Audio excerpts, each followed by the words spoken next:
Nebraska Furniture Mart. Based on the data you provided in this year's annual report, it appears you were able to purchase this business for roughly 85% of book value, or roughly 2 times earnings.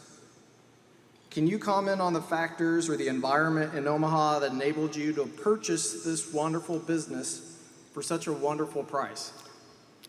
Well, I wish we had bought it that cheap, Jonathan, but no, we paid at the time, as I remember, probably 11 or 12 times after-tax earnings. It was not a discount from book value. I'm not sure where those numbers got. Well, we bought 80% of the company. It was bought on the basis, as I remember, of $60 million of purchase price. So we actually, there was a second transaction involved in it, but 60 million was 100% value. We ended up with 80%. The 60 million would have been more than book at the time, not way more, but more than book, and it would have been a multiple of 11 or 12 times earnings. As I remember, the sales were about 100 million.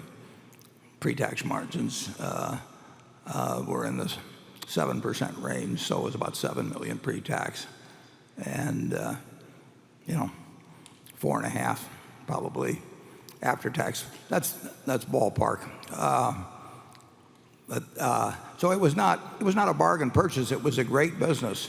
It was a wonderful opportunity to join as fine a family as I've ever met.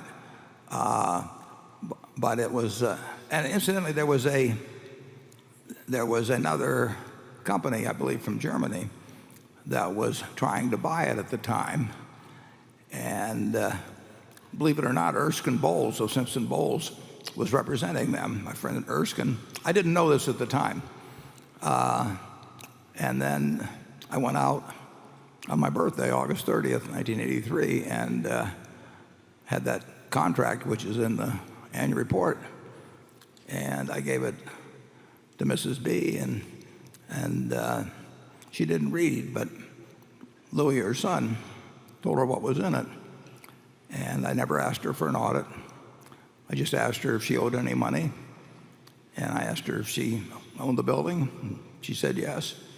And we made the deal. But it was not a bargain purchase. Now, if you want to talk about bargain purchases, we should talk about going out to the Nebraska Furniture Mart. So far, in the days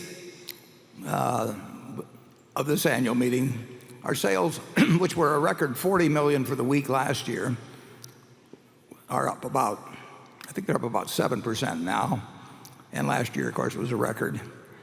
And on Tuesday, which was the first day, we did 7.8 million.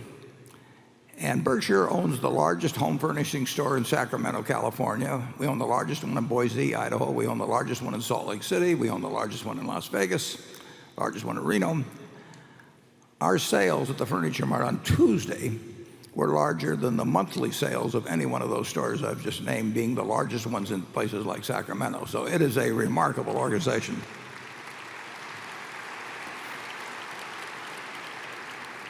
And the good news is there's still time for you to avail yourself of those prices.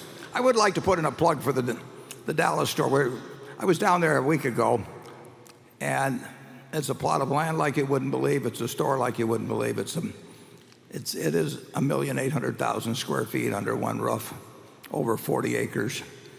It will do more volume, I predict, than any other home furnishing store in the world. And I wouldn't be surprised if I could add to that by a factor of at least 2.